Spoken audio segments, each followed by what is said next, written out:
Haleluya, Bwana Yesu asifiwe. Hawasalimu wote katika jina la Yesu Kristo. Nina kila sababu ya kumshukuru Mungu siku ya leo kwa ajili ya kibali chake, rehema zake ambayo Mungu amenipa. Napenda niende nikazungumze ujumbe huu siku ya leo ambayo Mungu amenipa juu ya taifa la Tanzania leo tarehe 2 mwezi wa 7 mwaka 2025.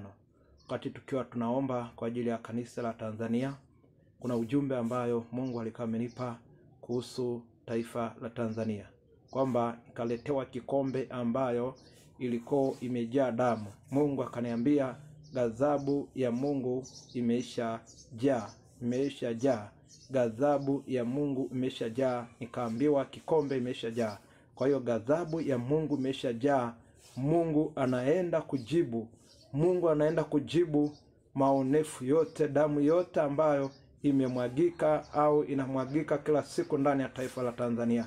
Kwa hiyo Mungu akaniambia siku ya leo niweze kuzungumza ujumbe huu ya kwamba kikombe cha ghadhabu ya Mungu imeisha jaa juu ya taifa la Tanzania, na saa yoyote Mungu anaenda kudai na anaenda kulipisha juu ya taifa. Maana Biblia inasema alipizae kizazi ni Bwana mwenyewe.